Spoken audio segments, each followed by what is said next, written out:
Chapter 1 the forgotten legacy. Magadh साम्राज्य। वो युग जब सम्राट अशोक का नाम सुनकर दुश्मन राजाओं के दिल कांप उठते थे। उनका साम्राज्य समुद्र से हिमालय तक फैला था और उनकी शक्ति आकाश में चमकते सूर्य की तरह अपराजेय थी। लेकिन युद्ध और सत्ता से कहीं परे एक ऐसा रहस्य था जो केवल चुनिंदा लोगों को ही ज्ञात था। इतना बड़ा रहस्य कि अगर दुनिया को पता चलता तो पूरी सभ्यता का भविष्य बदल जाता। उस रात पाटलिपुत्र के राजमहल में असाधारण निस्तब्धता थी। आकाश पर काले बादल छाए हुए थे और चांद मानो किसी भय से स्वयं को बादलों के पीछे छिपा चुका था। पहरेदारों के कदमों की आहट धीमी होती जा रही थी, जैसे रात स्वयं उन्हें मौन रहने का आदेश दे रही हो। महल के नीचे बने प्राचीन तहखाने के द्वार धीरे धीरे खुले। भीतर दीपकों की मध्यम लौ टिमटिमा रही थी। दीवारों पर बनी गुप्त शिलालेखों की छायाएं नृत्य कर रही थी। उन शिलालेखों पर ऐसी लिपि उकेरी थी जिसे सामान्य विद्वान भी पढ़ने में असमर्थ होते। उस तहखाने के बीचों बीच एक विशाल पत्थर की चौकी थी। उस पर 9 ग्रंथ रखे थे। प्रत्येक से भिन्न भिन्न आभा निकल रही थी। एक अग्नि की तरह लाल, दूसरा आकाश की गहराई जैसा नीला, तीसरा धरती के हरेपन जैसा, चौथा चांदी सा चमकता, पांचवा सोने की आभा से दमकता और उनमें से एक ऐसा था मानो शुद्ध अंधकार स्वयं उसमें कैद हो। ये दृश्य किसी अलौकिक जगत से कम नहीं था। धीरे धीरे सीढ़ियों पर कदमों की आहट गूंजी। सम्राट अशोक स्वयं प्रकट हुए। उनका चेहरा कठोर था, परंतु उस रात उनकी आंखों में युद्ध भूमि का क्रोध नहीं, बल्कि भविष्य की चिंता झलक रही थी। उनके पीछे विद्वानों और राजगुरुओं का समूह मौन खड़ा था, मानो समय स्वयं थम गया हो। अशोक ने गहरी सांस लेते हुए कहा, ये नवरत्न ग्रंथ मेरे साम्राज्य की सबसे बड़ी धरोहर है। इनकी शक्ति से मनुष्य देवताओं की सीमा पार कर सकता है या राक्षसों से भी अधिक भयंकर बन सकता है। इसलिए इन्हें दुनिया से छिपाना ही उचित है। एक वृद्ध विद्वान कांपते स्वर में आगे बढ़ा, महाराज, यदि ये ग्रंथ खो गए तो आने वाली पीढ़ियां अमूल्य ज्ञान से वंचित हो जाएंगी। क्या ये अन्याय नहीं होगा? अशोक ने पल भर के लिए आंखें बंद की। उनका स्वर भारी और शांत था। ज्ञान तभी कल्याणकारी होता है जब वो योग्य हाथों में हो। जब तक मनुष्य की लालसा, क्रोध और अहंकार जीवित है, ये ज्ञान विनाशी लाएगा। यही कारण है कि इसे समय की धाराओं में छिपाना आवश्यक है। तभी अंधेरे से एक गंभीर और रहस्यमय आवाज गूंजी। वह थे राजगुरु यक्षनाथ। उनकी आंखें अंधकार को चीरती प्रतीत होती थी और चेहरा झुर्रियों में छिपी किसी पुरानी मुस्कान से भरा था। यक्षनाथ ने धीमे स्वर में कहा, महाराज सही है, ये ग्रंथ इस युग के लिए नहीं है। भविष्य तय करेगा कि इनका अधिकारी कौन होगा, और जब समय उचित होगा एक योद्धा जन्म लेगा। वही मिराई कहलाएगा। वही इन ग्रंथों को पुनः एकत्र करेगा और संसार का भाग्य तय करेगा। अशोक ने हाथ उठाया। विद्वानों ने एक साथ प्राचीन मंत्रोच्चार शुरू किया। गुफानुमा तहखाना मंत्र ध्वनि से गूंज उठा। आवाज इतनी गहरी थी कि पत्थरों की दीवारें तक कांप उठीं। दीपक की लौ अनियंत्रित होकर झिलमिलाने लगी। धीरे धीरे 9 ग्रंथों के चारों ओर सुनहरी और नीली आभा बनने लगी। अचानक प्रत्येक ग्रंथ से एक एक प्रकाश की किरण फूटी और आकाश की ओर चली गई, मानो समय स्वयं उन्हें निगल गया हो। ग्रंथ अब यहां नहीं थे। वे समय और स्थान के पार बिखर चुके थे।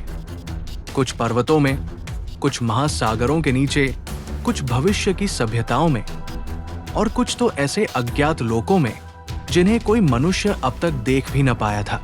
मंत्रोच्चार समाप्त हुआ। तहखाना मौन हो गया। केवल पत्थर की चौकी शेष रह गई, जिस पर राख और धुएं की गंध तैर रही थी। अशोक ने सबकी ओर देखा और गहरी आवाज में घोषणा की, आज से ये ग्रंथ किसी की पहुंच से बाहर है, और जब एक दिन अंधकार दुनिया को निगलने आएगा, तब भविष्य का एक योद्धा जन्म लेगा। वही इन्हें खोजेगा, वही मानवता को बचाएगा, वही मिराई होगा। जैसे ही ये शब्द गूंजे, दीपकों की लौ अचानक तेज हुई और फिर एक साथ बुझ गई। पूरा तहखाना अंधेरे में डूब गया। उस अंधेरे में छिप गया इतिहास का सबसे बड़ा रहस्य, एक ऐसी भविष्यवाणी जो आने वाली पीढ़ियों का भाग्य तय करने वाली थी। ये चैप्टर यही समाप्त होती है। चैप्टर 2। सैकड़ों वर्ष बीत चुके थे। सम्राट अशोक की वो रहस्यमयी भविष्यवाणी जो कभी गगनभेदी शब्दों में बोली गई थी, अब इतिहास की धूल में दब चुकी थी। सिंहासन बदलते रहे, साम्राज्य उठे और मिटते रहे, परंतु समय की धारा में छुपा वह रहस्य अब भी जीवित था, किसी अनदेखे क्षण की प्रतीक्षा करता हुआ, जब भविष्य का योद्धा इस धरती पर जन्म लेगा। मगध से दूर घने जंगलों और पहाड़ियों के बीच बसा शांत गांव विराजपुर। ये गांव साधारण था, पर उसकी माटी में कोई अनजाना आकर्षण था। सुबह की पहली किरण जब बांस की झोपड़ियों की छतों पर उतरी तो मिट्टी से उठी भाप ने वातावरण को पवित्र बना दिया। गायों की घंटियों की खनक, खेतों से आती ओस भरी हवाओं की महक और बच्चों की खिलखिलाहट ने पूरे गांव को जीवंत कर दिया। लेकिन उस दिन हवा में एक अजीब सी बेचैनी थी। पूरा गांव एक ही जगह पर इकट्ठा था। गांव के साधारण किसान धरनी के घर के बाहर, झोपड़ी के भीतर, दियों की पीली लौ में उसकी पत्नी मीरा प्रसव पीड़ा से कराह रही थी। दाइया लगातार मंत्र बुदबुदा रही थी, उसकी पीड़ा को कम करने की कोशिश कर रही थी। बाहर खड़े गांव वाले हर चीख, हर आहट पर कान लगाए प्रतीक्षा कर रहे थे। घंटों की तड़प के बाद अचानक भीतर से एक प्रबल रोने की आवाज गूंजी, नवजीवन का उद्घोष। झोपड़ी के बाहर मानो पूरी भीड़ ने एक साथ सांस ली और राहत की हंसी बिखर गई। लड़का हुआ है, दाई ने थकान के बीच खुशी से कहा। धरनी के चेहरे पर आंसू लुढ़क आए। वो झटपट भीतर गया, जहां मीरा थकी हुई पर मुस्कुराती आंखों से अपने शिशु को देख रही थी। धरनी, देखो, उसने कांपती आवाज में कहा, ये हमारा बेटा है। लेकिन तभी दाई अचानक चुप हो गई। उसकी आंखें भय से चौड़ी हो गई। बच्चे के दाएं कंधे पर एक अजीब जन्म चिन्ह था, 9 बिंदु गोलाकार में उकेरे हुए और उनके बीच चमकता हुआ तारा। जब दिए की लौ उस पर पड़ी तो वो हल्की नीली आभा बिखेरने लगा। मीरा घबरा गई। ये क्या है? कहीं मेरा बच्चा शापित तो नहीं? धरनी ने उसे अपनी बाहों में थाम लिया और दृढ़ स्वर में बोला, नहीं, ये कोई शाप नहीं, ये भगवान का आशीर्वाद है।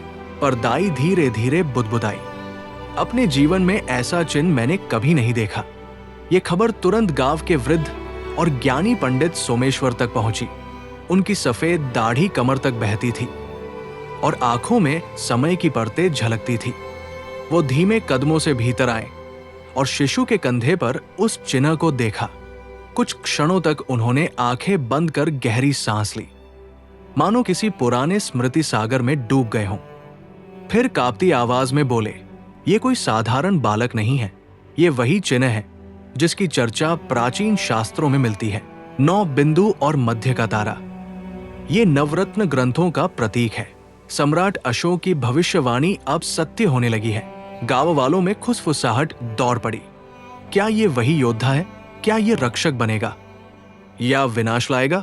मीरा कांपते हुए बोली, पंडित जी, मेरा बेटा ठीक है ना? सोमेश्वर ने उसकी आंखों में देखते हुए कहा। हाँ मीरा, बालक स्वस्थ है, लेकिन इसका जीवन आसान नहीं होगा। ये बच्चा भाग्य से बंधा है। इसके सामने कांटों और अग्नि से भरा मार्ग है। लोग इसे मिराई कहेंगे, भविष्य का योद्धा। धरनी ने गहरी सांस लेते हुए शिशु को देखा। उसकी नन्ही आंखें, जिनमें अभी अभी दुनिया ने झांका था, अजीब गहराई से भरी थी, मानो उनमें युगों का रहस्य छिपा हो। इसका नाम आरव होगा, धरनी ने दृढ़ स्वर में कहा, क्योंकि इसकी पहली आवाज शांत नदी के प्रवाह जैसी थी। गांव वाले चुपचाप सिर हिलाने लगे। नाम साधारण था, लेकिन नियति असाधारण। उस रात जब गांव नींद में डूबा था, खिड़की से छनकर आती चांदनी ने आरव के कंधे पर पड़े चिन्ह को उजागर किया। वो नीली आभा में चमक उठा, कुछ क्षणों के लिए वह प्रतीक जीवित प्रतीत हुआ, मानो किसी ब्रह्मांडीय शक्ति से जुड़ा हो। पर दूर घने जंगलों के बीच एक प्राचीन गुफा में, जहां सदियों से अग्निकुंड जल रहा था, काले वस्त्रधारी साधक मौन साधना में बैठे थे। उनके चारों ओर खोपड़ियों और रक्त से बने भयानक प्रतीक फैले थे। अचानक उनमें से एक ने आंखें खोली और फुसफुसाया, हवा बदल गई है। सभी की दृष्टि उनके नेता केल की ओर उठी। उसकी आंखें अंगारों की तरह लाल थी। वो धीरे धीरे मुस्कुराया और बोला, वो जंग ले चुका है। अग्निकुंड की लपटें तेजी से भड़क उठीं, मानो अंधकार ने भी अपने शिकार की गंध पाली हो। ये चैप्टर यही समाप्त होती है। चैप्टर 3। रात का अंधेरा पूरे जंगल पर छाया हुआ था। हवा में ठंडक थी, लेकिन उस ठंडक से कहीं अधिक भयावह था वो सन्नाटा, जो पक्षियों की चहचहाहट और जानवरों की हलचल तक को निगल चुका था। पहाड़ों की दरारों में छिपी एक गुफा के भीतर, मानो धरती ने खुद अपने हृदय में एक अंधकारमय रहस्य छिपा रखा हो। उस गुफा में एक अग्निकुंड सदियों से जल रहा था। ये आग साधारण नहीं थी, उसकी लपटें काली थी और उससे उठता धुआं गंधक और रक्त की गंध लिए आसमान की ओर फैलता जा रहा था। वो धुआं उन पहाड़ों को ढकता हुआ जैसे पूरी दुनिया पर अपना डर फैलाना चाहता हो। गुफा के भीतर सैकड़ों साधक घुटनों के बल बैठे थे। सभी ने काले वस्त्र पहने हुए थे और उनके चेहरों पर अस्थियों से बने मुखौटे थे। उन मुखौटों की खोखली आंखें अंधकार में चमक रही थी। साधक धीमे और गहरे स्वर में मंत्रोच्चार कर रहे थे, ऐसी भाषा में जिसे साधारण मनुष्य सुन भी ले तो उसका हृदय भय से फट जाए। मंत्रों की गूंज गुफा की दीवारों से टकराकर एक भयंकर लय बना रही थी। अचानक अग्निकुंड से विस्फोट सा हुआ। काली लपटें ऊंची उठीं और उनमें से एक छाया धीरे धीरे आकार लेने लगी। साधक तुरंत झुक गए। वो छाया थी केल, ब्लैक स्वॉर्ड क्लैन का नेता। केल लंबा और भयावह था। उसकी आंखें रक्त की तरह लाल चमक रही थी और उसके हाथ में एक तलवार थी जो पूरी तरह काली धातु से बनी थी। तलवार से ठंडी धात्विक गूंज निकल रही थी, मानो उसमें कैद आत्माएं चीख रही हों। जब वो आगे बढ़ा तो गुफा की दीवारें तक उसके दबदबे से कांप उठीं। उसकी गहरी आवाज गुफा में गूंज उठी। वो जंग ले चुका है। साधकों ने एक साथ सिर झुका दिया। आदेश दीजिए स्वामी। केल के होठों पर एक ठंडी खतरनाक मुस्कान उभरी। सदियों से हम प्रतीक्षा कर रहे थे। अशोक ने जो बीज बोया था वो अब अंकुरित हो चुका है।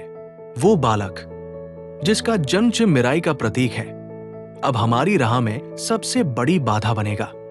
गुफा का वातावरण और भी भारी हो गया। एक साधक कांपते स्वर में बोला, स्वामी, यदि वही भविष्य का योद्धा है तो क्या हमें भयभीत होना चाहिए? केल ने धीरे धीरे अपनी तलवार हवा में उठाई। तलवार से अंधकारमयी ऊर्जा निकली और पल भर में उस साधक को भस्म कर दिया। राख के ढेर में बदल चुके शरीर पर किसी की सांस भी नहीं अटकी। केल की आवाज गड़गड़ाहट जैसी थी। डर? हम ब्लैक स्वॉर्ड क्लैन हैं। हम भय पैदा करते हैं। डरते नहीं, वो चाहे चुना हुआ रक्षक हो, लेकिन हम हैं विनाश का वंश। जब तक नवरत्न ग्रंथ हमारे हाथ नहीं आते, तब तक ये संसार हमारी जंजीरों में कैद होगा। बाकी साधक और भी जोर से मंत्रोच्चार करने लगे। उनकी आवाजें गुफा के भीतर गरजने लगी। फिर केल ने अपनी तलवार को अग्निकुंड में गाड़ दिया। काली लपटें और भी भयंकर हो गई। उसने अपने हाथ की हथेली पर एक गहरा चीरा लगाया और कुछ बूंदें खून की तलवार पर टपकाई। इस रक्त से मैं शपथ लेता हूं, उस बालक की तलाश शुरू हो चुकी है। चाहे वो जहां भी छिपा हो, हम उसे ढूंढ निकालेंगे और समय आने पर उसकी शक्ति को छीनकर हम अपने अंधकार को अमर कर देंगे। गुफा में साधकों की दहाड़ गूंज उठी। जय ब्लैक स्वॉर्ड, जय केल। गुफा हिल गई, मानो धरती स्वयं उनके क्रोध से कांप रही हो। वही दूर कहीं उसी समय विराजपुर गांव में एक छोटा सा घर, आरव अपनी मां की गोद में शांत सो रहा था। बाहर हवा धीरे धीरे बह रही थी, पर अचानक उसके कंधे का जन्म चिन्ह हल्की रोशनी में चमकने लगा। उसकी मां ने चौंक कर देखा, लेकिन वो समझ न पाई कि ये क्या संकेत है। वो मासूम सा बालक नींद में मुस्कुरा रहा था, जबकि उसकी आत्मा के पार अंधकार और प्रकाश की जंग धीरे धीरे अपनी भूमिका तय कर रही थी। ये चैप्टर यही समाप्त होती है। Chapter 4, the calling of Mirai, Mirai का आह्वान। विराजपुर की सुबह हमेशा की तरह शांत और जीवन से भरी हुई थी। हरे भरे खेतों पर ओस की चमक थी, मानो किसी ने धरती पर सितारे बिखेर दिए हों। ठंडी हवा मिट्टी की गंध लिए हुए बह रही थी और पक्षियों की चहचहाहट पूरे वातावरण में गूंज रही थी। ये वो पल था जब गांव के लोग दिन की शुरुआत के लिए तैयार होते थे। कोई खेतों की ओर जा रहा था, कोई मवेशियों को चारा डाल रहा था, तो कोई घर के आंगन में दिया जलाकर प्रार्थना कर रहा था। लेकिन इस शांति के बीच आरव का मन बेचैन था। उसके भीतर किसी अदृश्य हलचल ने जन्म ले लिया था। वो बार बार पिछली रात देखे गए सपने को याद कर रहा था। सपने में वह एक विशाल कक्ष में खड़ा था। चारों ओर इतनी गहरी धुंध थी कि हाथ को आगे बढ़ाने पर भी दिखाई न देता। लेकिन उस धुंध के बीच एक चमकदार लाठी हवा में तैर रही थी। उस लाठी से निकलती सुनहरी आभा ने पूरा कक्ष रोशन कर दिया था। उस पर खुदे अक्षर आरव की नजर में गहरे उतर गए। मिराई। अचानक वातावरण में गूंजती हुई एक गहरी आवाज सुनाई दी। समय आ गया है, चुने हुए, तुम्हें जागना होगा। ये आवाज सुनते ही आरव की रूह कांप गई और तभी अचानक बिजली सी कौंधी और वो नींद से चिल्लाता हुआ जाग उठा। उसकी मां घबराकर कमरे में दौड़ी आई। क्या हुआ आरव? इतना परेशान क्यों हो? आरव पसीने से तरबतर था। उसने धीमी आवाज में कहा, कुछ नहीं मां, बस एक सपना था। लेकिन भीतर से वो जानता था कि ये कोई साधारण सपना नहीं था। ये सपना उसे बार बार डरा रही थी। कुछ दिन बाद गांव में वार्षिक मेला लगा। चौराहे पर रंग बिरंगी पताकाएं लहरा रही थी। ढोलन गाड़ों की थाप, बच्चों की हंसी और पकवानों की खुशबू ने पूरे गांव को उल्लास से भर दिया था। व्यापारी दूर दूर से आए थे। कोई खिलौनों की दुकान लगाए बैठा था, कोई मिठाइयों की। हर ओर भीड़ और उमंग का सैलाब था। आरव भी अपने दोस्तों के साथ मेले में घूम रहा था। लेकिन तभी उसकी नजर एक अलगसी दुकान पर पड़ी। ये दुकान बाकी सब दुकानों से भिन्न थी। धुंधली रोशनी में पुरानी किताबें, ताबीज और रहस्यमयी वस्तुएं रखी थी। दुकान के पीछे बैठा एक बूढ़ा साधु आरव की ओर गहरी नजरों से देख रहा था। जैसे ही आरव पास पहुंचा, साधु मुस्कुराया और बोला, आ गए तुम। मैं जानता था कि तुम अवश्य आओगे। आरव चौंक गया। आप मुझे कैसे जानते हैं? साधु ने धीरे धीरे सिर हिलाया। जानता नहीं, पहचानता हूं। तुम्हारे जन्म चिन्ह ने पहले ही तुम्हारी पहचान बता दी है। फिर उसने मेज के नीचे से एक लकड़ी का डिब्बा निकाला। डिब्बा बहुत पुराना था और उस पर वही प्रतीक उकेरा था जो आरव के जन्म चिन्ह पर बना था। साधु की आंखों में चमक थी जब उसने कहा, ये तुम्हारा है। कांपते हाथों से आरव ने डिब्बा खोला। अंदर वही चमकती हुई लाठी रखी थी, मिराई समूह। जैसे ही उसकी आंखें उस पर पड़ी, लाठी से तेज रोशनी फूट पड़ी। पूरा मेला मानो समय में ठहर गया। ढोलक की थाप, बच्चों की खिलखिलाहट, लोगों की आवाजाही, सब थम गया। आरव ने लाठी को छुआ और उसी क्षण उसकी आंखों के सामने दृश्य चमकने लगे। उसने सम्राट अशोक को देखा जो किसी रहस्यमयी ग्रंथ की रक्षा कर रहे थे। फिर उसने देखा अंधकार में डूबा हुआ केल और उसका ब्लैक स्वॉर्ड कबीला चारों ओर विनाश फैलाते हुए। और अंत में उसने स्वयं को देखा एक महान युद्ध भूमि में खड़ा, मिराई लाठी को थामे हुए। डर के मारे उसने लाठी को छोड़ना चाहा, पर वो उसके हाथों से छूटकर हवा में तैरने लगी और फिर वापस उसकी हथेली में आ गिरी। साधु की आवाज गूंजी, भाग्य से कोई भाग नहीं सकता, बालक, तुम ही हो मिराई, समय का रक्षक, और यही तुम्हारी असली पहचान है। आरव की सांसें तेज हो गई। उसका हृदय ऐसे धड़क रहा था मानो कोई अज्ञात द्वार उसके सामने खुलने वाला हो। उसी समय बहुत दूर पहाड़ों की गहराइयों में छिपी गुफाओं में ब्लैक स्वॉर्ड कबीले का स्वामी केल ध्यान से उठ बैठा। उसकी आंखें अंगारों की तरह जल रही थी। दीवार पर टंगी उसकी काली तलवार स्वयं कांपने और गूंजने लगी। केल ने होठों पर भयावह मुस्कान लाते हुए कहा, तो मिराई लाठी ने अपने स्वामी को चुन लिया है। वो धीरे धीरे खड़ा हुआ। उसकी परछाई गुफा की दीवारों पर फैल गई। अब खेल शुरू होगा। ये अध्याय आरव की नियति को उजागर करता है। अब वो केवल एक साधारण बालक नहीं रहा। उसका भाग्य उसे मिराई बना चुका है और अंधकार की शक्तियां भी उसकी जागृति को महसूस कर चुकी है। ये चैप्टर यही समाप्त होती है। यह chapter 5 shadows of the past, अतीत की परछाइयां। रात गहराती जा रही थी। विराजपुर गांव गहरी नींद में डूबा था, लेकिन आरव का कमरा मानो किसी और ही दुनिया का हिस्सा लग रहा था। एक छोटी सी तेल की दीपक की लौ दीवारों पर लंबी परछाइयां डाल रही थी। कमरे की मेज पर रखी मिराई लाठी धीमी धीमी सुनहरी आभा बिखेर रही थी। ऐसा लग रहा था जैसे वो जीवित हो, सांस ले रही हो और आरव को पुकार रही हो। आरव खिड़की के पास बैठा था, लेकिन उसकी नजर बार बार उस लाठी पर टिक जाती। उसका दिल धड़क रहा था। वो जानता था कि ये वस्तु साधारण नहीं है। जिस क्षण उसने उसे छुआ था, उसकी दुनिया बदल गई थी। लेकिन क्यों उसे ही चुना गया? उसके कानों में अब भी वो बूढ़े साधु की आवाज गूंज रही थी, भाग्य से भाग नहीं सकता बालक, लेकिन मैं तो बस एक साधारण गांव का लड़का हूं। वो बुदबुदाया। उसकी आंखें भारी हो आई। उसे याद आया, बचपन से ही उसने अपने पिता के बारे में बहुत सवाल पूछे थे, लेकिन हर बार उसकी मां ने या तो बात टाल दी थी या कह दिया था कि वे अब इस दुनिया में नहीं हैं। तभी दरवाजे पर हल्की आहट हुई। उसकी मां कमरे में आई। उसकी आंखों में आंसू थे और चेहरा बुझा हुआ। उसने धीरे से कहा, आरव, अब सच छुपाना ठीक नहीं। आरव ने चौंक कर उसकी ओर देखा। सच? कौन सा सच? मां, वो उसके पास बैठ गई। उसकी आवाज कांप रही थी, मानो सदियों पुराना बोझ अब उसके सीने से उतरने वाला हो।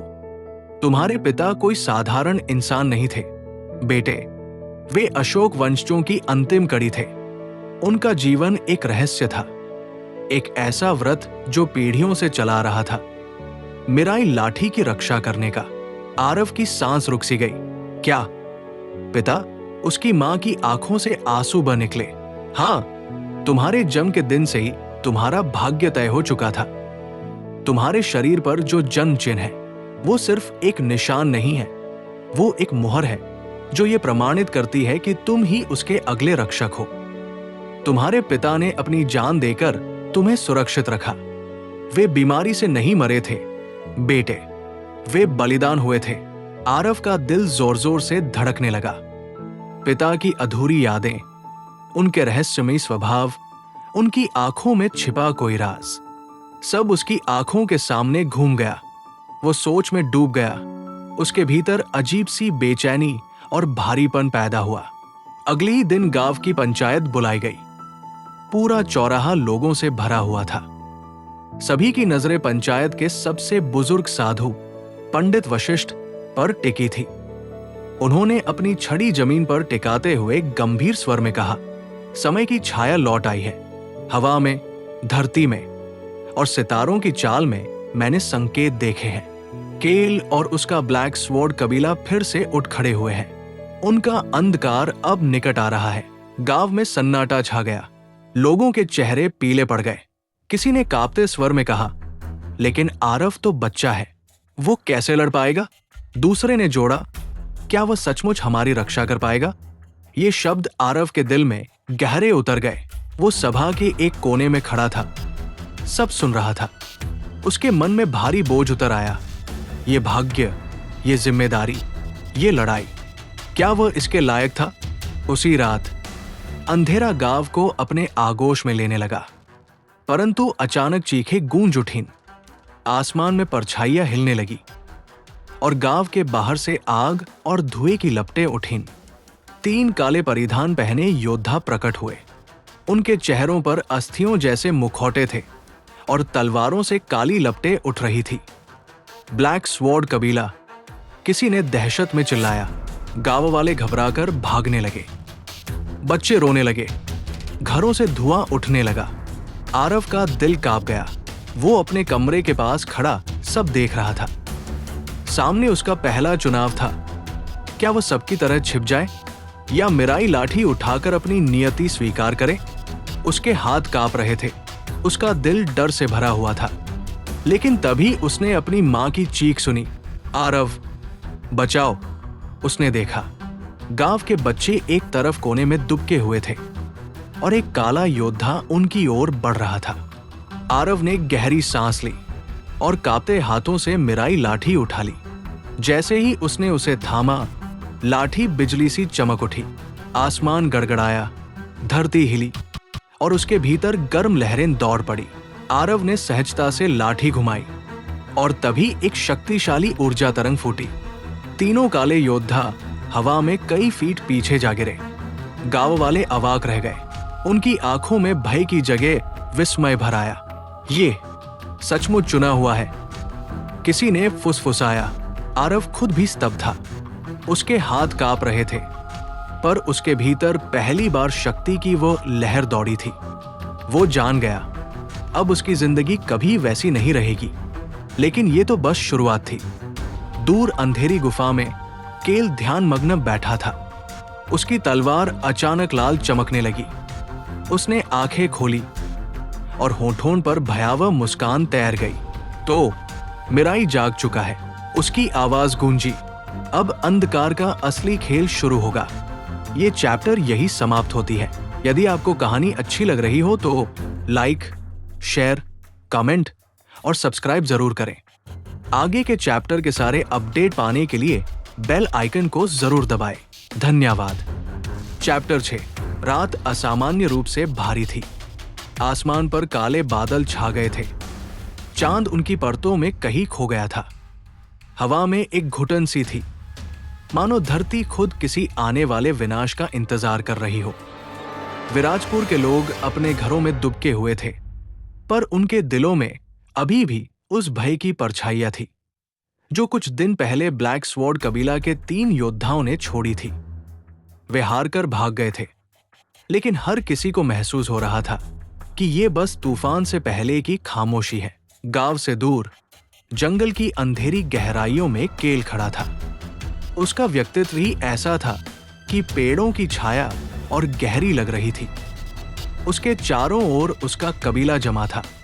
सैकड़ों योद्धा काले वस्त्रों में लिपटे, जिनकी तलवारें अजीब काली लपटों से चमक रही थी। तलवारों का वो उजाला रोशनी नहीं, बल्कि अंधकार की एक और गहरी परत था। केल ने अपनी भारी तलवार जमीन में गाड़ दी। आवाज गड़गड़ाहट जैसी गूंजी। उसने धीरे धीरे कहा, वो लड़का अशोका का वंशज अब और नहीं छुप सकता। आज रात मिराई लाठी मेरा होगा। उसके शब्दों के साथ ही योद्धाओं ने अपनी तलवारें आकाश की ओर उठाई और पूरा जंगल उनके नारे से गूंज उठा। केल, केल, केल। इधर गांव में अचानक आसमान में बिजली कड़कने लगी। बादल और भारी हो गए। घोड़ों की टापें सुनाई दी, मानो धरती कांप रही हो। गांव की चारों दिशाओं से काले घुड़सवार दौड़ते हुए दाखिल हुए। उनकी तलवारों से काली ऊर्जा की तरंगें निकल रही थी, जो झोपड़ियों को राख में बदल रही थी। भागो, बचाओ। गांव वालों की चीखें गूंज उठीं। औरतें अपने बच्चों को गोद में उठाकर खुले मैदान की ओर भागने लगी। बूढ़े लाठी के सहारे किसी तरह बचने की कोशिश कर रहे थे। हवा में चीख पुकार और धुएं का मिश्रण था। लेकिन इसी अराजकता के बीच चौराहे पर आरव खड़ा था। उसके हाथ में मिराई लाठी थी, जिसकी हल्की नीली रोशनी मानो अंधकार से संघर्ष कर रही थी। उसके दिल में डर था। ये उसका पहला असली युद्ध था। लेकिन उसके भीतर कहीं और भी गहराई में एक चिंगारी थी, कुछ ऐसा जो अब तक सोया हुआ था। उसने अपने मन से कहा, अगर मैं भाग गया तो सब खत्म हो जाएगा। ये लड़ाई मेरी नहीं, पूरे गांव की है। मुझे लड़ना ही होगा। ब्लैक स्वॉर्ड के सैनिक गांव में पहुंचकर लोगों पर हमला करने लगे। एक सैनिक ने एक किसान के सर धड़ से अलग कर दिया। सैनिकों ने आगे बढ़ते हुए आरव को देखा और केल के सैनिक उस पर टूट पड़े। मार डालो इसे, लाठी छीन लो। इधर आरव भी तैयार खड़ा था। आरव ने गहरी सांस ली और लाठी को घुमाया। धड़ाम, जैसे ही उसने जमीन पर प्रहार किया, नीली ऊर्जा की लहर फैली और आगे बढ़ रहे दसों सैनिक उड़कर धूल में मिल गए। गांव वाले छिपे छिपे देख रहे थे। किसी की आवाज कांप उठी। ये आरव था, वो बच्चा जिसने कभी हथियार तक नहीं उठाया। पर बाकी सैनिक पीछे हटने वाले नहीं थे। वे एक के बाद एक वार करते रहे। एक ने पीछे से हमला किया, आरव झुककर बच गया। दूसरे ने तलवार चलाई, आरव ने लाठी से रोकी और उसे उछालकर दूर फेंक दिया। उसकी हर हरकत डर और साहस के बीच झूल रही थी, लेकिन उसके भीतर धीरे धीरे आत्मविश्वास जन्म ले रहा था। अचानक लाठी की रोशनी और तेज हो गई। आरव को ऐसा लगा जैसे किसी की फुसफुसाहट उसके कानों में गूंज रही हो। तुम अकेले नहीं हो, मिराई तुम्हारे साथ है। अचानक लाठी से एक नीली ऊर्जा निकलकर बादल में बदलने लगी। वो रूप लेती गई एक विशाल ड्रैगन का। उसके पंख ऊर्जा से बने थे, उसकी आंखों में तेज था और उसकी गर्जना ने आसमान को हिला दिया। गांव वालों की आंखें फैल गई। ये मिराई ड्रैगन है, प्राचीन कथाओं का संरक्षक। हमने तो सोचा था ये बस एक कहानी है। ब्लैक स्वॉर्ड के सैनिक कांपने लगे। उनकी तलवारों की काली लपटें मानो उस नीली रोशनी से डर रही थी। लेकिन तभी एक ठंडी हंसी गूंजी। काले धुएं का तूफान उठा। वो धीरे धीरे छंटा और उसके बीचों बीच केल खड़ा था। उसकी तलवार आग की तरह जल रही थी। उसकी आंखें लाल अंगारों जैसी चमक रही थी। उसके चारों ओर की हवा भारी और दबावपूर्ण हो गई थी, मानो अंधकार खुद जीवित होकर उसके साथ चल रहा हो। केल ने गाव और आरव दोनों को देखा और हंस पड़ा। तो यही है वो बच्चा, अशोका का वंशज। उसकी हंसी गांव वालों के दिलों को कांपाने लगी। सोचा था तुम डरकर भागोगे, लेकिन लगता है अशोका का खून तुम्हारी नसों में सचमुच बह रहा है। आरव ने गुस्से से लाठी कसकर थाम लिया। उसकी आवाज कांप तो रही थी, पर उसमें दृढ़ता भी थी। गांव वालों को छोड़ दो, तुम्हारा सामना मुझसे है। केल की आंखों में एक पागलपन चमक उठा। बहुत अच्छे, मुझे ऐसे ही प्रतिद्वंद्वी पसंद है। वो बिजली की तरह आरव पर झपटा। धड़ाम, तलवार और लाठी की टक्कर से इतनी शक्ति निकली कि पूरा गांव हिल उठा। झोपड़ियों की छतें हिल गई, जमीन फटने लगी और आसमान में बिजली कौंध गई। गांव वाले छिपे छिपे ये सब देख रहे थे। एक तरफ था अंधकार का सबसे बड़ा योद्धा केल, और दूसरी ओर अभी अभी जागा हुआ एक युवा मिराई योद्धा आरव।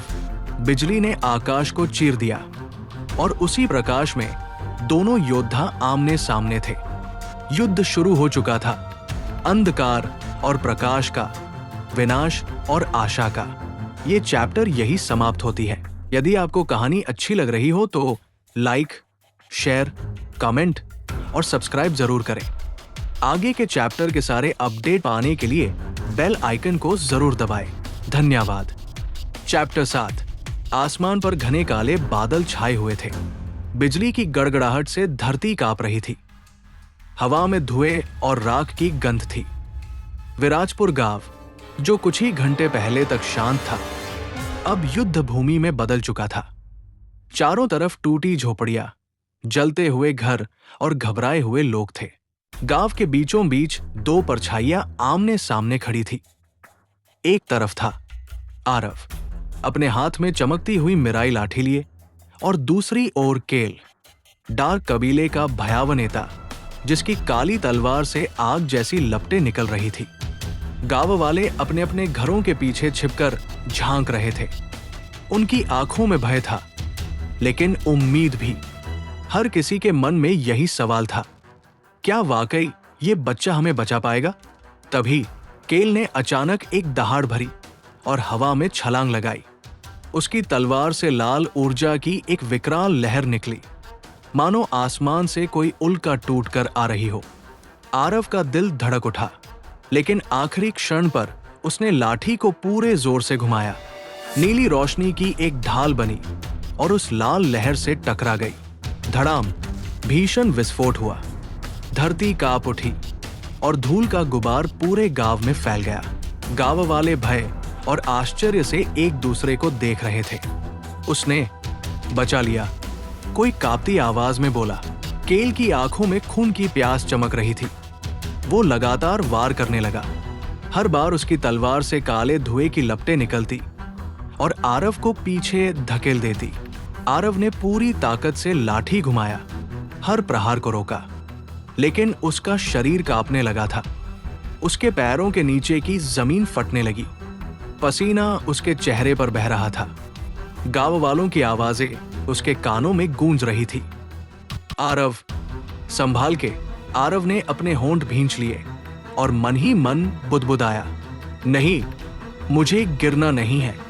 सबकी उम्मीदें मुझसे जुड़ी हैं। केल ने हंसते हुए कहा, तुम सोचते हो एक बच्चा मुझे रोक लेगा? मैं अंधेरे कबीले का सबसे ताकतवर योद्धा हूं। उसने अपनी तलवार आकाश की ओर उठाई। तुरंत ही काले बिजली के गोले बादलों से बरसने लगे। वे सीधे गांव की झोपड़ियों पर गिरे। आग की लपटें उठीं। गांव में चीख पुकार मच गई। नहीं, आरव चिल्लाया। वो भागा और अपनी पूरी ताकत से लाठी जमीन में गाड़ दी। नीली ऊर्जा का गुंबद पूरे गांव में फैल गया। गोले उस पर गिरकर ध्वस्त हो गए। गांव वाले उस नीली रोशनी के भीतर सुरक्षित थे।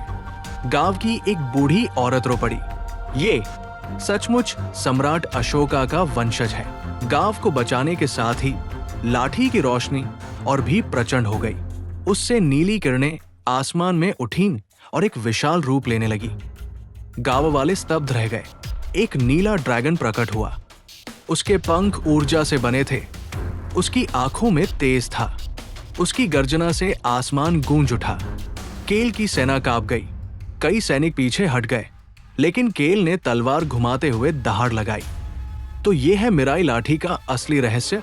अच्छा है, अब इसे भी तोड़ दूंगा। ड्रैगन और केल की काली ऊर्जा भिड़ गई। आसमान दो भागों में बंट गया, आधा नीला, आधा काला। केल ने छलांग लगाई और अपनी पूरी शक्ति से वार किया। तलवार की ताकत से आरव जमीन पर गिर पड़ा। उसके होंठ से खून टपका। गांव वालों की चीख उठी। आरव! केल ने तलवार ऊपर उठाई। उसकी आंखों में चमक थी। वो अंतिम वार करने वाला था। आरव की आंखें धुंधली होने लगी, लेकिन उसी क्षण उसे अपनी मां का चेहरा दिखा। गांव वालों की उम्मीदें दिखी और फिर एक अनजानी झलक, मानो भविष्य की कोई छाया उसे पुकार रही हो। सम्राट अशोका का योद्धा। आरव ने दहाड़ भरी। उसकी आंखें नीली आग से चमक उठीं। उसने लाठी दोनों हाथों से पकड़ा और आकाश की ओर उठाया। बिजली उसके शरीर में समा गई। उसकी शक्ति कई गुना बढ़ गई। मुझे हराना इतना आसान नहीं, वो चिल्लाया। उसने लाठी को पूरी ताकत से केल की तलवार से टकराया। धड़ाम, एक भीषण विस्फोट हुआ। नीली और काली ऊर्जा आपस में टकराकर चारों ओर फैल गई। पूरा गांव हिल उठा। धूल का गुबार चारों ओर छा गया। गांव वालों ने सांस रोके दृश्य देखा। धीरे धीरे धुआं छंटा। आरव खड़ा था, हाफता हुआ, लेकिन उसकी आंखों में संकल्प की ज्वाला थी। उसके हाथ में लाठी अब भी चमक रही थी। केल पीछे की ओर धकेला गया था। उसकी तलवार की काली लपटें मंद पड़ गई थी, लेकिन वो अब भी जीवित था।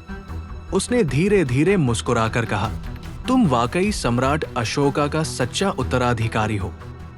लेकिन याद रखना, ये तो बस शुरुआत थी। काले धुएं का बादल उठा और केल उसमें समा गया। पल भर में वो गायब हो गया। गांव में सन्नाटा छा गया।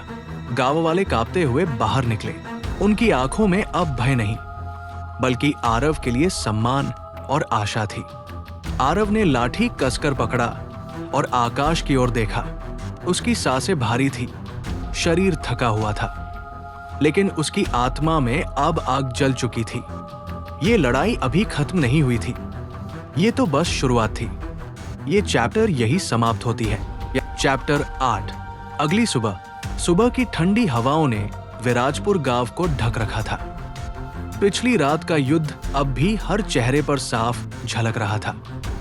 टूटी झोपड़ियां, जलती लकड़ियों से उठता धुआं और बच्चों की डरी हुई आंखें, सब इस बात की गवाही दे रहे थे कि अंधकार का खतरा अभी खत्म नहीं हुआ है।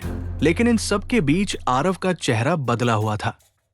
उसकी आंखों में अब भय की जगह एक अग्नि थी। रात भर की लड़ाई ने उसके मन में स्पष्ट कर दिया था कि अगर वो सच जानना चाहता है और अपने गांव को बचाना चाहता है तो उसे इस रहस्य की गहराई तक उतरना ही होगा।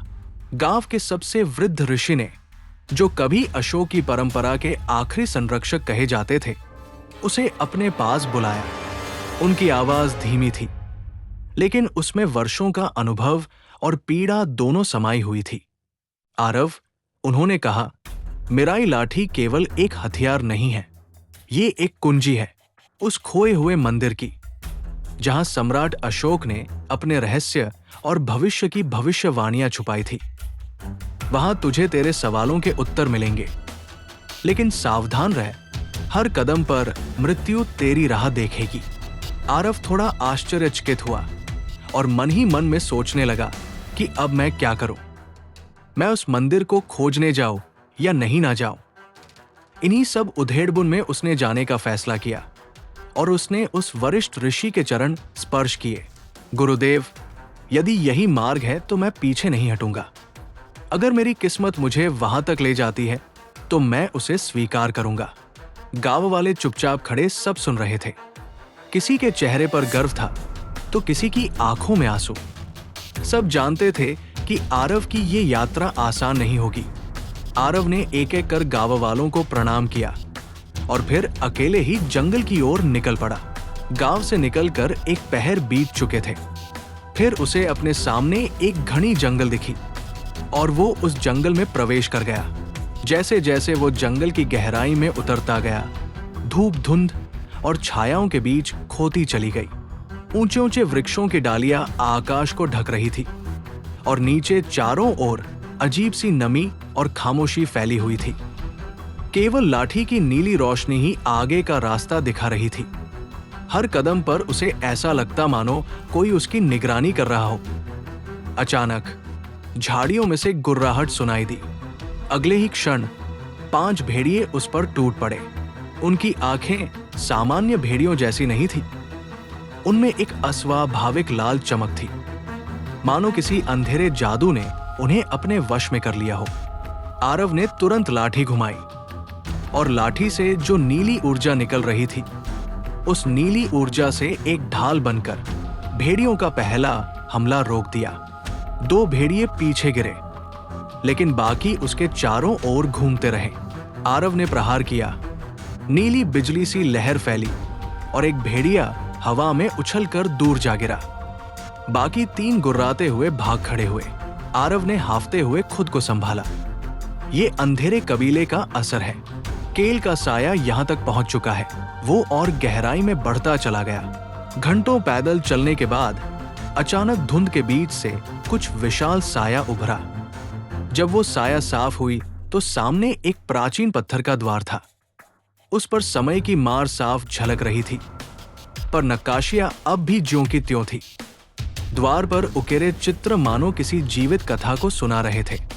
युद्ध में भिड़ते सैनिक, आकाश में उड़ते ड्रैगन और एक योद्धा जिसके हाथ में वही लाठी था जो अब आरव के पास थी। द्वार के ऊपर एक मूर्ति थी। उसकी आंखों में नीले रत्न जड़े थे जो हल्की चमक रहे थे। आरव ने लाठी उठाकर मूर्ति की आंखों की ओर अंकित किया। क्षण भर के लिए जंगल सन्नाटे में डूब गया। फिर जमीन कांपी और भारी पत्थर धीरे धीरे खिसकने लगे। एक गहरी गर्जना के साथ द्वार खुला और अंधकारमय मार्ग सामने आ गया। आरव ने आचार्य और घबराहट से आंखें बंद कर ली। कुछ समय बाद उसने गहरी सांस ली और अंदर कदम रखा। भीतर घना अंधेरा था। केवल लाठी की रोशनी दीवारों को छू रही थी। जैसे ही रोशनी उन पर पड़ी, प्राचीन चिन्ह नीली आभा में चमक उठे। आरव ने समझा कि ये चिन्ह मंदिर के जालों के संकेत थे। पहला ही कदम रखते ही जमीन धसक गई। आरव ने छलांग लगाकर खुद को बचाया। नीचे गहरी खाई थी। आगे बढ़ते हुए अचानक दीवारों से तीर निकलने लगे। वो झुककर और फिसलकर उनसे बचा। थोड़ा आगे बढ़ने पर विशाल ब्लेड हवा में झूल रहे थे। आरव ने सही समय देखकर छलांग लगाई और संकरे रास्ते पर उतर गया। हर बार उसे ऐसा लग रहा था कि मृत्यु उसकी पीठ पीछे सांस ले रही है, लेकिन उसके भीतर का संकल्प उसे आगे बढ़ाता रहा। आखिरकार वो मंदिर के हृदय में पहुंचा। एक विशाल हॉल जिसकी छत से जड़े रत्न अंधकार को आलोकित कर रहे थे। बीचों बीच एक स्वर्णिम सिंहासन था। सिंहासन पर एक प्राचीन पुस्तक रखी थी, अशोक ग्रंथ। आरव ने सावधानी से कदम बढ़ाए। जैसे ही वो पास पहुंचा, पुस्तक अपने आप खुल गई। उसके पन्नों से सुनहरी रोशनी फैल गई। उसमें लिखा था, मिराई लाठी केवल पहला चरण है। अशोक ने 3 दिव्य अस्त्र रचे थे, मिराई का लाठी, अजय ढाल और भोर की तलवार। जो इन्हें प्राप्त करेगा वही अंधकार और प्रकाश के युद्ध का भाग्य तय करेगा। आरव की आंखें चौड़ी हो गई। तो ये यात्रा अभी शुरू ही हुई है। मुझे बाकी 2 अस्त्र भी ढूंढने होंगे। आरव ये सोच ही रहा था कि तभी अचानक पूरा मंदिर हिलने लगा। दीवारों में दरारें पड़ गई। धूल और पत्थर गिरने लगे। आरव ने लाठी कसकर पकड़ा। उसी समय पीछे से एक ठंडी हंसी गूंजी। आरव का दिल कांप उठा। अंधेरे से एक आकृति बाहर निकली। केल। उसकी आंखों में लाल लपटें थी और चेहरे पर विजयी मुस्कान। तो यह तेरी खोज? कितना अच्छा हुआ। अब ये शक्ति मेरे हाथ आएगी। जब मेरे पास ये ज्ञान होगा, पूरी दुनिया मेरे अधीन होगी। आरव ने दृढ़ स्वर में कहा, ये शक्ति तेरे जैसे के लिए नहीं बनी। तू इसे कभी हासिल नहीं कर पाएगा। केल हंस पड़ा। देखते हैं छोटे योद्धा, आज ये मंदिर तय करेगा कि शक्ति का वारिस कौन है। आरव ने लाठी उठाया। हवा भारी हो गई। मंदिर की दीवारें कांपने लगी और उसी क्षण प्रकाश और अंधकार की टक्कर का अगला अध्याय शुरू हुआ। ये चैप्टर यही समाप्त होती है। चैप्टर 9। फिर अचानक मंदिर अग्नि की पराव भड़क उठी। मंदिर की गहराइयां मानो प्रलय का आह्वान कर रही थी। भीतर की दीवारें लगातार कांप रही थी। छत से पत्थर गिर रहे थे और फर्श पर चौड़ी दरारें बनती चली जा रही थी। हर दरार से अंगारे और लपटें उठ रही थी, मानो स्वयं अग्निदेव ने इस स्थान को रणभूमि बना दिया हो। अचानक पूरे हॉल में एक गंभीर गूंजती हुई आवाज फैल गई। केवल वही जीवित रहेगा जो अग्नि की कसौटी पर खरा उतरेगा। आरव ने कांपते हाथों से उस प्राचीन अशोक ग्रंथ को थाम रखा था। उसके दिल की धड़कनें तेज हो चुकी थी, लेकिन भीतर कहीं एक अदृश्य शक्ति उसे संभाले हुए थी। तभी उस अग्नि ज्वाला से भरे अंधेरे में एक छाया उतरती है। वो था केल। उसकी आंखें कोयले की तरह धधक रही थी। उसकी उपस्थिति से ही चारों ओर का अंधकार और भी भारी हो गया। केल ने ठंडी विशैली हंसी के साथ कहा, तू बच्चा है आरव, ये शक्तियां तेरे बस की बात नहीं। अशोक का खून मेरी नसों में है, इसलिए असली वारिस मैं हूं और ये मंदिर भी मेरी ही शक्ति को स्वीकार करेगा। आरव ने अपने भय को निगलते हुए मिराई लाठी को कसकर पकड़ा। उस पर नीली रोशनी दौड़ उठी, मानो वो उसके दिल की धड़कन से जुड़ गई हो। उसकी आवाज दृढ़ थी, शक्ति खून से नहीं, दिल से तय होती है और मैं ये साबित करूंगा। दोनों की आंखें टकराई। ये सिर्फ 2 योद्धाओं का द्वंद्व नहीं था, ये प्रकाश और अंधकार की परीक्षा थी। केल ने अपनी हथेली आगे बढ़ाई। काली ज्वालाओं से एक विशाल भाला रचते ही उसने बिजली की गति से वार किया। आरव ने लाठी को घुमाकर नीली ऊर्जा की ढाल बनाई। धम, टक्कर से पूरा हॉल हिल उठा। फर्श की दरारों से और आग की लपटें फूट पड़ी। अब ये कोई साधारण जगह नहीं रह गई थी। ये स्थान खुद को अग्नि रणभूमि में बदल रहा था। मंदिर के केंद्र में रखी मूर्ति की आंखों से अचानक लाल अग्नि प्रवाहित हुई। धीरे धीरे वो एक घूमते हुए अग्नि चक्र में बदल गई और दोनों को घेर लिया।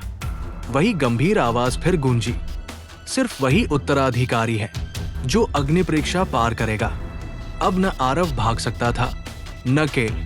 ये परीक्षा थी जिसमें एक का उठना और दूसरे का गिरना तय था।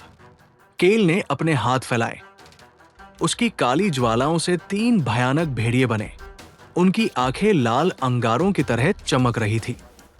वे जोर से गुर्राते हुए आरव पर टूट पड़े। आरव ने लाठी घुमाकर नीली ऊर्जा के 3 भाले बनाए और एक एक करके उन्हें भेद दिया। धुआं छंटा तो सामने फिर केल खड़ा था। इस बार उसने काली जंजीरें रचकर आरव को बांधने की कोशिश की। आरव कूदा, फिसला और लाठी की रोशनी से जंजीरों को काट दिया। चारों ओर आग की दीवारें खड़ी हो चुकी थी। कैमरा मानो 360 डिग्री घूम रहा हो। कभी केल हमला करता, कभी आरव बचकर पलटवार करता। उनकी चालें इतनी तेज थी कि मानो समय भी थम गया हो। अचानक केल ने एक सीधा प्रहार किया। आरव लाठी से संतुलन खो बैठा और जमीन पर गिर पड़ा। केल धीरे धीरे उसकी ओर बढ़ा और हंसते हुए बोला, तू अशोक का वारिस? हाँ, तू तो बस मेरी तरह एक मोहरा है। फर्क सिर्फ इतना है कि मैं अंधकार को स्वीकार करता हूं और तू उससे डरकर भागता है। आरव की सांसें भारी हो चुकी थी।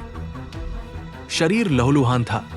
उसने आंखें बंद की और तभी भीतर से एक मधुर परिचित स्वर सुनाई दिया।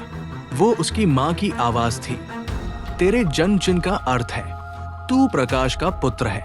आरव का मन अचानक स्थिर हो गया। उसकी आत्मा के भीतर कहीं एक गहरी रोशनी फूट पड़ी। मिराई लाठी अब नीली नहीं बल्कि सुनहरी ज्वालाओं से दमकने लगा। आरव धीरे धीरे उठा। उसकी आंखों में अब भय नहीं था, सिर्फ विश्वास। उसके पूरे शरीर से सुनहरी ऊर्जा बह रही थी और उसकी पीठ पर अशोक का पवित्र चिन्ह जलने लगा। केल ने क्रोध में गर्जना की। उसने अपनी सारी शक्ति इकट्ठा कर एक विशाल काली ज्वाला का गोला बनाया और उसे आरव पर फेंका। आरव ने लाठी को ऊंचा उठाया। उसकी सुनहरी ऊर्जा से आकाश में एक दिव्य ड्रैगन आकार लेने लगा। ड्रैगन ने गर्जना की और केल की ज्वाला से टकरा गया। धन टक्कर इतनी भयंकर थी कि पूरा मंदिर थर्रा उठा। दीवारें फट गई, छत के पत्थर गिरते चले गए। आग और रोशनी की टक्कर ने चारों ओर कोरे प्रकाश से भर दिया। जब धुआं छंटा, केल घायल पड़ा था। उसका शरीर टूटा हुआ, लेकिन उसकी आंखों में अब भी नफरत की आग जल रही थी। धीरे धीरे उसका शरीर अंधेरे में घुलने लगा। वो चीखते हुए बोला, ये अंत नहीं है आरव, मैं फिर लौटूंगा और तब तुझे कोई नहीं बचा पाएगा। उसकी परछाई अंधकार में समा गई। हॉल एक पल को शांत हो गया और फिर वही गंभीर गूंजती आवाज सुनाई दी, आरव, तूने अग्नि परीक्षा पार कर ली, लेकिन असली युद्ध अभी बाकी है। अजय ढाल और भोर की तलवार को पाना ही तेरी अगली यात्रा है। दीवारें टूटने लगी। मंदिर अपने अंत की ओर बढ़ रहा था। आरव ने किताब और लाठी उठाया और दौड़ पड़ा। बाहर आते ही उसने पीछे मुड़कर देखा। मंदिर ध्वस्त हो चुका था, मानो उसने अपनी परीक्षा पूरी कर दी हो। सूरज की पहली सुनहरी किरण उसके चेहरे पर पड़ी। आरव ने गहरी सांस ली। उसकी आंखों में अब कोई डर नहीं था, सिर्फ दृढ़ संकल्प और विश्वास। वो जान चुका था, ये तो बस शुरुआत है, असली युद्ध अभी बाकी है। ये चैप्टर यही समाप्त होती है। चैप्टर 10। रात गहरी और स्थिर थी। मंदिर की अग्नि परीक्षा से लौटने के बाद आरव का शरीर थका हुआ और चोटों से भरा था, लेकिन उसकी आंखों में नई ऊर्जा की चमक थी। गांव ने उसका स्वागत नायक की तरह किया। ढोलन गाड़े बजे, बच्चे उसके चारों ओर नाचने लगे और औरतों ने मंगल गान गाए। लोगों की आंखों में उसे देखकर गर्व था, परंतु बुजुर्गों की आंखों में राहत से ज्यादा चिंता झलक रही थी। सबसे वृद्ध ऋषि, जिनकी सफेद दाढ़ी चांदनी की तरह चमक रही थी, धीरे से बोले, आरव, तेरे पास जो मिराई लाठी और ये प्राचीन ग्रंथ है, उनका लालच बहुतों को होगा। दुनिया की निगाहें अब तेरे पीछे हैं। तू सावधान रहना, क्योंकि सच्चा खतरा अभी शुरू हुआ है। इन शब्दों ने आरव के मन को बेचैन कर दिया। उत्सव की गूंज धीरे धीरे थम गई और गांव नींद में डूब गया। लेकिन आरव की आंखों से नींद गायब थी। वो अकेला आंगन में बैठा आसमान के तारों को देखता रहा। हवा में ठंडक थी, पर उसके भीतर का द्वंद्व और भी गर्म हो रहा था। तभी उसने एक हल्की आहट सुनी। वो चौंक कर खड़ा हो गया और लाठी उठाकर नीली रोशनी फैलाई। रोशनी की लहरें झाड़ियों तक पहुंची और वहां उसका दिल थम सा गया। सामने उसका सबसे करीबी दोस्त, बचपन का साथी विहान, झुककर कागज पर कुछ लिख रहा था। आरव तेजी से बढ़ा और झपटकर कागज छीन लिया। जैसे ही उसकी आंखें उस पर पड़ी, उसका खून जम सा गया। कागज पर लिखा था, अंधेरा कबीला तैयार है। किताब और लाठी का ठिकाना मैंने बता दिया है। आरव का चेहरा सुन पड़ गया। उसका दिल मानो किसी ने अंदर से मसल दिया हो।